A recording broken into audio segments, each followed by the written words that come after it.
Egidio de Roma, o Gil de Roma, o Egidio Romano, es conocido también por... parece que era romano, daba clases en Francia, había sido tutor, profesor de Felipe el Hermoso, pero cuando se arma el conflicto entre Francia y el papado, se pone del lado del papa. Y saca un tratado, también en el año 1302, que se llama De Ecclesiastica Potestate, ¿sí? Del poder de la iglesia. Así que... y es un tratado que es una locura. Realmente está... A mí me generó mucho placer leerlo, como ver una película de terror. Eh, realmente está realmente muy bien. Tiene un modo de la argumentación que articula reflexiones, digamos, traídas del Antiguo Testamento, del Nuevo Testamento y de episodios, digamos, de altísima metafísica de la filosofía. Y en una combinación tal vez no tan ordenada como la de Juan de París, pero es un tratado que está dispuesto a dar todas las discusiones. O sea, no hay una que va a dejar pasar. Y las da a todo nivel, digamos, ¿no? O sea, para dar las discusiones trae el Antiguo Testamento, el Nuevo Testamento, la tradición filosófica, tal vez con una vibración más platónica, neoplatónica que aristotélica, pero bueno, es un texto importante porque es un texto que surge de un profesor importante de la Universidad de París, un tipo que había estado al lado del reino francés, digamos que había sido tutor, profesor de Felipe el Hermoso, y que salió a bancar muy fuerte a Bonifacio VIII, y lo que se plantea es que la bula Unam Santam de Bonifacio VIII está en gran medida resumiendo el contenido de este tratado de Ecclesiastica Potestate. ¿Sí? Así que lo interesante de Bonifacio, a ver Renato, es también cómo llega al papado con la renuncia de su antecesor en busca de lograr poner un hombre fuerte que gobierne y tome decisiones en la iglesia. Sí, bueno, acá, digamos, son de los episodios, digamos, de mayor inflación de la autoridad papal, ¿no? Se habla de la plenitud potestatis papal, la plenitud del poder del papa, y en gran medida los intentos conciliares posteriores van a ser intentos que van a renegar mucho, van a protestar mucho contra, digamos, estas excesivas inflaciones del poder papal, tanto de parte de Gregorio VII, lo que vimos la semana pasada, como de Bonifacio VIII hoy. Así que, perdonen que salte de un nombre a otro, yo no sé cuán en calor entramos, pero, pero bueno, vamos al texto de Egidio de Roma. Este texto es un tratado que se publica también en el mismo año tremendo, este 1302, ¿sí?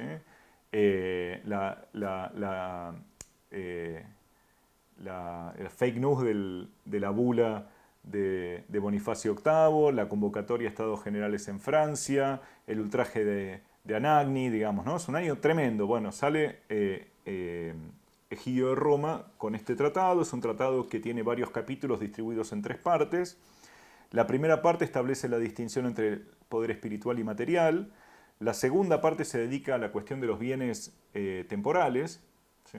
Recuerden que esto era una discusión, es la 125 de la Edad Media, o sea, una discusión por el cobro de impuestos, digamos, ¿no? Y en la tercera parte, toda una serie de capítulos que responde objeciones, ¿no? Que atiende a todo el mundo, digamos, ¿no? Así que, y acá aparece la tesis de la plenitud potestatis papal, la plenitud del poder del Papa, ¿sí? La idea de que el Papa reúne las espadas tanto temporal como material. Material la llama a la espada, perdón, la espada espiritual como material. ¿Sí? No la llama espada temporal, la llama espada material. Eh, así que esta idea de que el Papa cuenta con las dos espadas eh, aparece en la interpretación que Egidio de Roma hace de Moisés. ¿Sí? ahí digamos, el primer argumento es un argumento veterotestamentario que plantea que Moisés contaba con las dos espadas, ¿sí? O sea, con la autoridad sacerdotal, pero también con el poder temporal de dirimir los conflictos que pudieran surgir al interior de su comunidad, ¿sí? Moisés se encargaba de las dos cosas. Lo que pasó fue que, bueno, era natural que surgieran conflictos al interior de su comunidad y digamos, el tiempo que Moisés tenía que dedicar a resolver esos conflictos se volvía cada vez más pesado. Entonces Moisés decidió delegar el poder de dirimir conflictos materiales en otros jueces subordinados. Pero esa delegación del poder de parte de Moisés no implicó de ningún modo que Moisés perdiera el poder de la espada material, ¿sí? O sea, era de Moisés la espada espiritual y la espada material, pero él podía delegar el ejercicio de la espada material por una cuestión de comodidad. Ahora, cuando surgía un conflicto que resultara significativo, Moisés podía en cualquier momento hacerse digamos, de la definición de ese conflicto, digamos, retomar el ejercicio de la espada material. ¿Sí? Esto es muy importante para algo que vamos a ver después, ¿sí? O sea, Moisés, sumo sacerdote, que contaba también con la espada material y que la delega en otros por una cuestión de mera practicidad, digamos, pero que esa delegación no tiene efectos en términos de perder la prerrogativa, digamos, ¿no? Sobre el poder material, ¿sí? Ese es un poco el argumento veterotestamentario que pone en movimiento Egidio de Roma. El segundo argumento tiene que ver con el Nuevo Testamento. Y acá vuelve Egidio de Roma sobre la idea de dos espadas, digamos, ¿no? Que leímos en los pasajes, del Evangelio, ¿sí? La idea de que los sacerdotes cuentan con dos espadas. Y vuelve sobre una interpretación de el poder que otorga Cristo a Pedro de atar y desatar en la tierra y en el cielo, ¿sí? Que también es un episodio del Evangelio, y lo que Egidio de Roma lee ahí es que si Cristo otorgó a Pedro el poder de atar y desatar en la tierra y en el cielo, eso implica que el heredero de Pedro, que es el sumo pontífice, también tiene el poder de atar y desatar tanto en el cielo como en la tierra, ¿no? Ahí también aparece una discusión apoyada en el Nuevo Testamento de por qué el sumo pontífice cuenta tanto con la espada espiritual como con la espada material. Un argumento filosófico, ¿sí? Que tiene que ver con el gobierno del universo. ¿Sí? Acá les voy a compartir algunos fragmentos. Denme un segundo. Ahí estamos. Ahí estamos.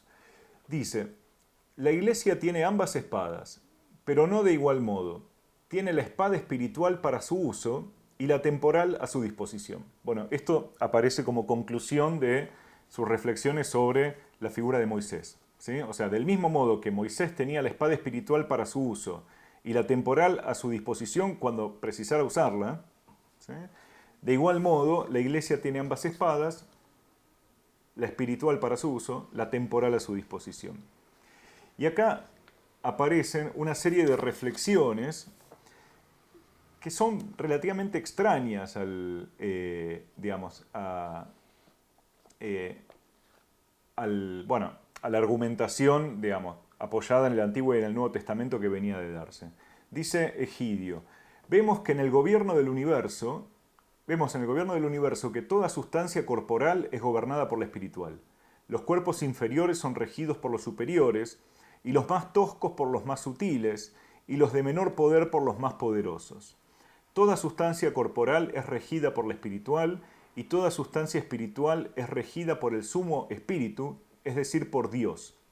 Hay plenitud de poder, bueno, y acá pasa, digamos, por analogía, a explicar qué implica el concepto de plenitud o potestatis. Dice, hay plenitud de poder en un agente cuando este agente puede efectuar sin la causa segunda todo lo que puede efectuar con la causa segunda. Si un agente no tiene tal poder, se sigue que no tiene pleno poder, porque no tiene el poder en el cual se concentra todo poder. Bueno, acá aparecen una serie de elementos que uno puede, o sea, uno debería rastrear en la tradición platónica, neoplatónica, en una jerarquía de causas, ¿sí? Una jerarquía de tipos o clases de seres, ¿sí?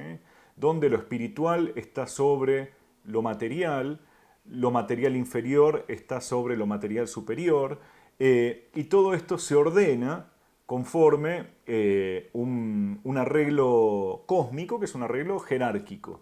¿Sí? Ahora bien, el sumo poder es el poder espiritual de Dios sobre lo espiritual, sobre lo material y sobre los bienes. ¿Sí? Ahora, del mismo modo en el que Dios goza del sumo poder, por analogía, la Iglesia debería gozar de la plenitud del poder, no solo sobre lo espiritual, sino también sobre lo temporal. La plenitud de poder implica que la causa primera puede generar efectos sin necesidad de intervención de la causa segunda. ¿Sí? ¿De qué estamos hablando cuando hablamos de causa primera y causa segunda? De la posibilidad del Papa de intervenir directamente sin la intermediación de los órdenes clericales o temporales que le están subordinados. ¿Sí? Acá lo clave es si Moisés puede meterse en cualquier juicio en curso e intervenir en la medida en la que considere que hay una cuestión relevante que necesita que sea dirimida por el sumo sacerdote, o si para intervenir Moisés tiene que antes dejar actuar a las diferentes autoridades intermedias que están previstas como autoridades digamos, legalmente operativas. ¿Sí? Acá aparece nuevamente otra cuestión que tiene relativa importancia contemporánea también, que en los 90 nuevamente ha adquirido digamos, la forma del per saltum, digamos, ¿no? O sea, ¿en qué medida puede el sumo pontífice intervenir directamente, salteando todas las instancias legalmente previstas, ¿sí? Arrogándose la resolución de conflictos que estaban siendo resueltos por otras instancias subordinadas, digamos, ¿no? Lo que plantea Egidio de Roma sobre la base de una argumentación metafísica es que quien puede lo más puede lo menos. Si hay plenitud de poder, entonces quien es causa primera debe poder generar los efectos sin intervención necesaria de ninguna causa segunda, tercera o cuarta del tipo que sea. ¿Se entiende este argumento? Es un argumento políticamente tremendo, digamos, ¿no? O sea, la decisión de si el sumo poder del pontífice se ejerce per media, es decir, por intermedio de las autoridades subordinadas, o puede ejercerse directamente. ¿Sí? Acá Egidio de Roma sale a decir, si hay plenitud de poder, es porque del mismo modo, y atento los compañeros schmittianos, del mismo modo en el que Dios gobierna el mundo mediante las leyes, en caso de considerarlo necesario, Dios puede suspender las leyes produciendo milagros. Y el gobierno del mundo, digamos, el gobierno divino del mundo se produce de los dos modos, por vía de la legalidad del universo y por vía de los milagros que interrumpen las leyes del universo. Bueno, de igual modo tiene el Papa como, digamos, como sumo poder, en su plenitud de poder, la posibilidad de interrumpir la aplicación de las leyes e intervenir como si fuese una especie de analogía del milagro divino. ¿Sí? La idea del estado de excepción como una intervención milagrosa aparece en este texto de Egidio de Roma. Así que avanza un poquito más respecto del gobierno, ya no tanto sobre los hombres, sino del gobierno sobre las cosas. Y acá hay una cuestión tremenda que plantea, sobre la base de la enseñanza del Antiguo Testamento, la idea de que el Papa tiene plenitud de poder sobre los hombres, tanto en asuntos espirituales como materiales, pero también tiene un poder sobre las cosas. Su teoría de la propiedad no va a ser una teoría de la propiedad basada en una filosofía natural, digamos, como la de Juan de París, puede ser reconstruida también en el modo en el que en tiempos de Adán no existía propiedad, ¿sí? Ahora, los hijos de Adán, una vez caído el hombre, tenían sus pequeñas posesiones, digamos, ¿no? Y se podían entender y resolver entre ellos, o bueno, podían surgir conflictos sobre la base de una comunicación informal e inmediata, pero a medida que la humanidad comenzó a multiplicarse y a desplegarse por el mundo, fue necesario ir estabilizando esas posesiones, y esas posesiones se fueron estabilizando sobre la base de acuerdos de palabra y de convenios y de pactos que solo son posibles desde el momento en que los hombres pueden comunicarse uno con otros. ¿Sí? Para que los hombres puedan poseer propiedades, deben poder comunicarse.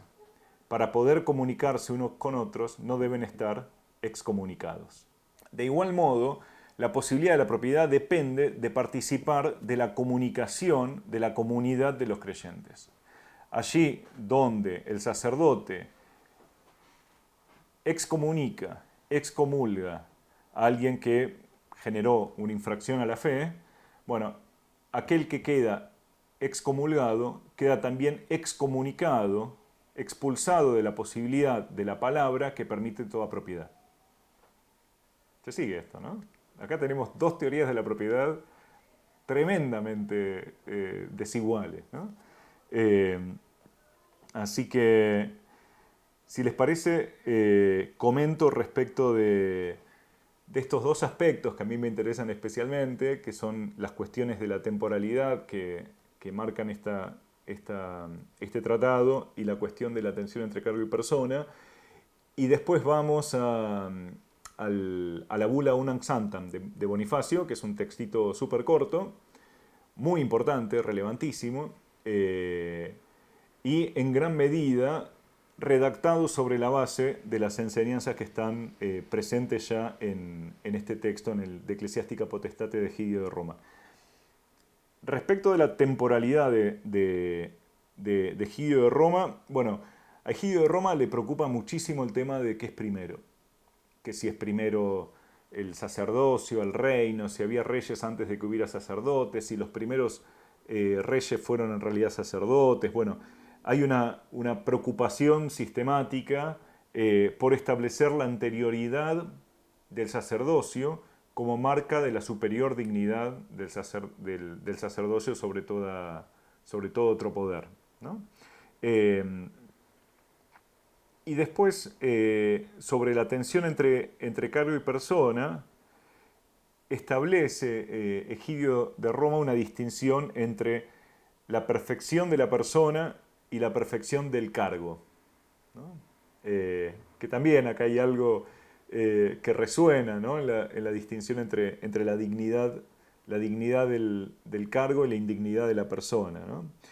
Dice, el cargo papal es tan perfecto que no importa cuán corto se queda la persona del Papa en términos de su perfección personal, digamos, ¿no? De alguna manera, la perfección del cargo papal relativiza toda consideración sobre la perfección personal de quien lo ejerce.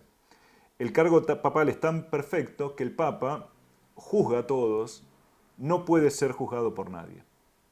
Y esto con independencia de las faltas personales de su ocupante, ¿no? Entonces, digo, realmente el Tratado de Egidio de Roma es una expresión, digamos, fantástica de la plenitud o potestatis papal, ¿sí?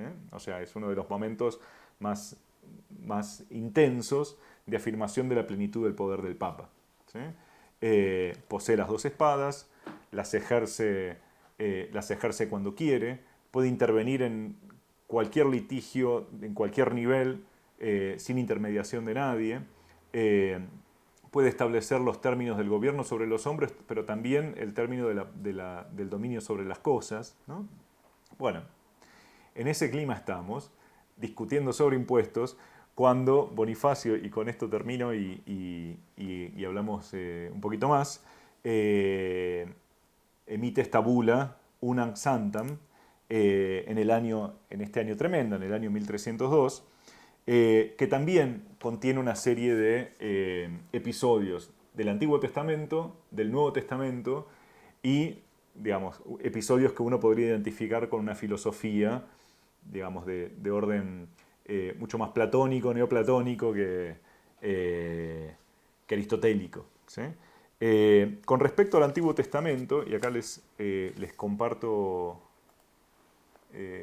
también algunos fragmentos, habla Bonifacio del arca de Noé, ¿no? Una sola fue en efecto el arca de Noé en tiempos del diluvio, que prefiguraba una iglesia que con el techo en pendiente de un codo de altura llevaba un solo timonel y rector, Noé, y leemos que fuera de ella todo cuanto existía sobre la tierra fue destruido. ¿Sí? Acá aparece el argumento veterotestamentario de que todo cuanto existe, hombres, animales y bienes, ¿sí?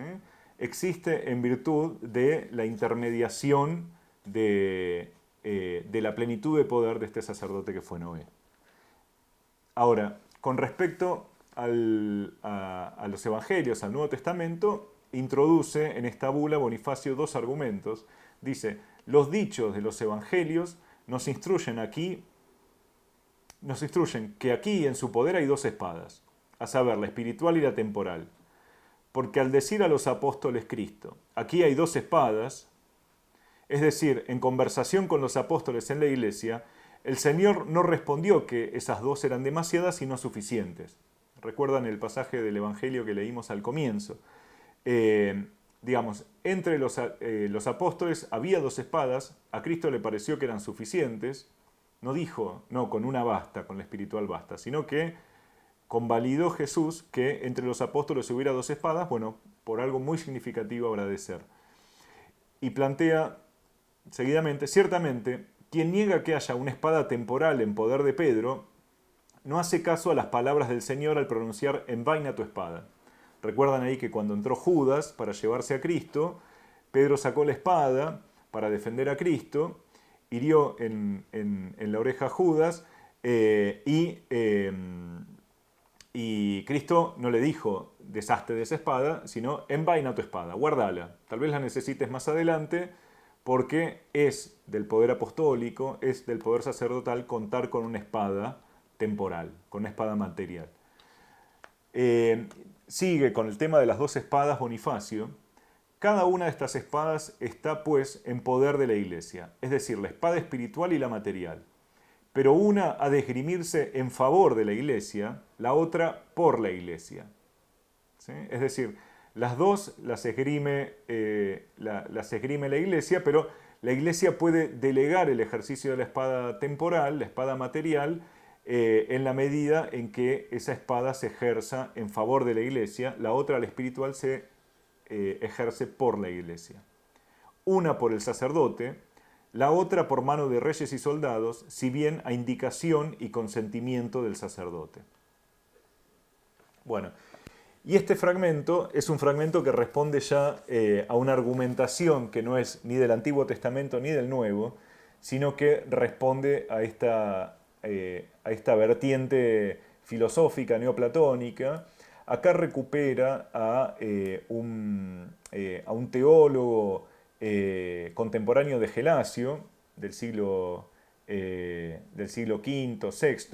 VI, conocido como Dionisio Pseudo Areopagita, que bueno, publicó un conjunto de tratados, se conocen un conjunto de tratados escritos por él sobre la jerarquía celestial y la jerarquía eclesiástica. el primer tratado sobre la jerarquía celestial, bueno, ahí caracteriza, digamos,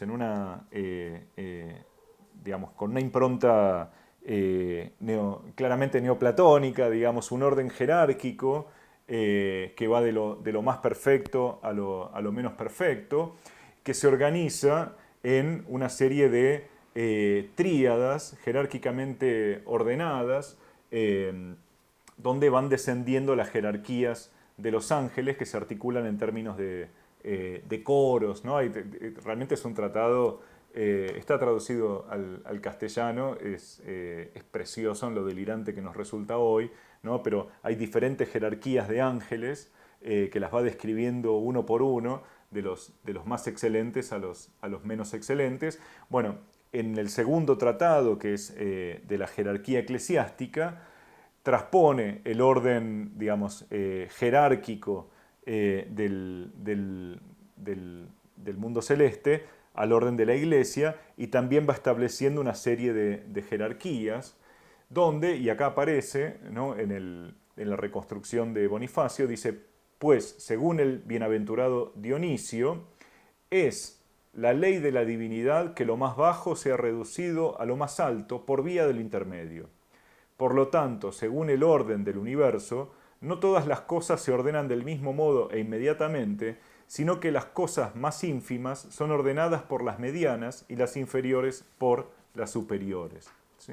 Acá, bueno, y acá sigue, leo un poquito más, por lo tanto, si el poder terrenal se desvía, será juzgado por el poder espiritual. Si el poder espiritual inferior se desvía, será ordenado por el superior, y si el verdaderamente supremo se desvía, puede ser juzgado solo por Dios, no por el hombre como atestigua el apóstol. El hombre espiritual lo juzga todo, pero él no es juzgado por nadie. ¿Sí?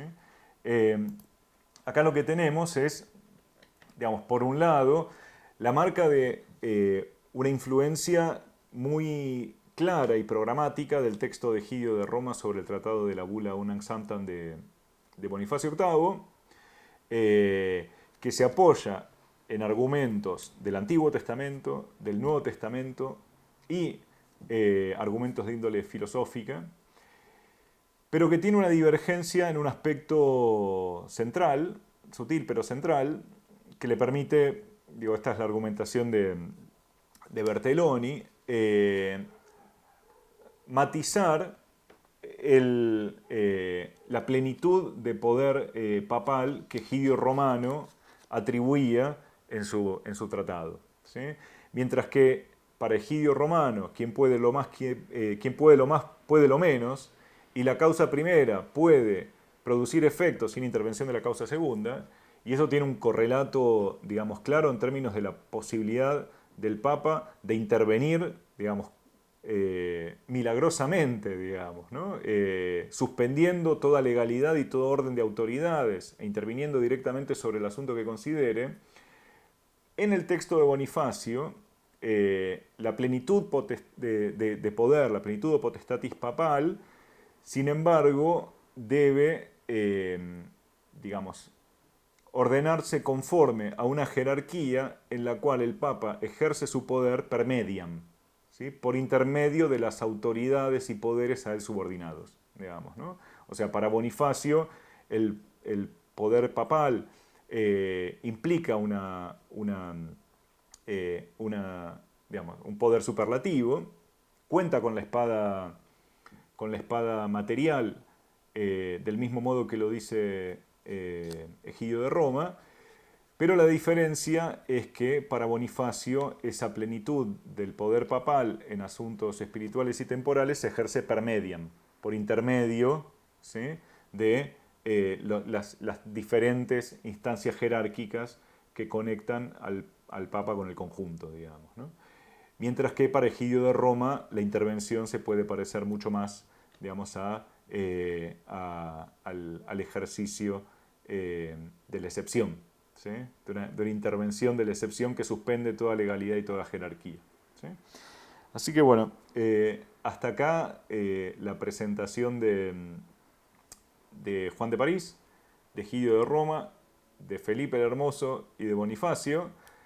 hay que decir que Juan de París, después de publicar este tratado, es llamado a dar explicaciones por un tribunal que no cuestiona tanto este tratado, sino que le cuestionan un tratado sobre la Eucaristía, sobre la administración de la Eucaristía. Le piden que hasta tanto no dé las explicaciones del caso, no puede dar clases, no puede, o sea, no puede hacer ningún tipo de tarea de enseñanza ni sacerdotal, que queda suspendido, digamos, mientras se lleve adelante esta investigación respecto de, bueno, el carácter ortodoxo o no de las opiniones vertidas en ese tratado sobre la Eucaristía. Amargadísimo Juan de París, es como que te llega una intimación del CONICET, digamos, ¿no? Dice, bueno, me voy a Roma a hablar con el Papa. En la comisión investigadora que estableció que no podía hablar más, estaba Egidio de Roma. Así que, bueno, y Juan de París se va a Roma a esperar que lo reciba el Papa para explicarle que todo lo que él puso ahí es de buena onda y que no hay nada herético en sus opiniones sobre la Eucaristía. Y bueno, y esperando entrevista con el Papa, muere en Roma, ¿no? En una espera para él eterna, o mortal más bien, hay que ver. Y bueno, Egidio de Roma oportunamente fallecerá en un contexto menos tremendo. Bonifacio VIII, ya sabemos, de visita en su ciudad natal en Anagni, es víctima de este ultraje, el ultraje de Anagni, muere a las pocas semanas, y eso marca, digamos, un par de décadas de mudanza del pontificado, ¿sí? De la sede pontificia de la ciudad de Roma a la ciudad ay, se me fue el nombre. Ay, ayúdenme. Avignon, ahí está. Se me mezclaron los nombres. Me quedé con Anagni. Y los papados de Avignon van a ser una época tremenda, de mucha impronta del reino francés sobre el papado y de la emergencia de un conjunto de antipapas. ¿Sí? Vamos a ver cómo va a haber momentos de la cristiandad latina en el que habrá paralelamente 2 papas, hasta 3 papas en algún momento, y bueno, y veremos cómo, de alguna manera, Guillermo de Ockham, Marsilio de Padua, y un poco más tarde, en ocasión de otro conflicto, Nicolás de Cusa, encontrarán en el dispositivo conciliar alguna forma de entenderse mejor entre los cristianos. ¿Sí? Eso mientras la máquina de la República Cristiana esté funcionando, ¿no? Un siglo más tarde, ya en el siglo XVI, va a haber un cisma que va a tener una relevancia que va a terminar rompiendo la máquina de la República Cristiana, pero esos temas ya de otro seminario, diríamos.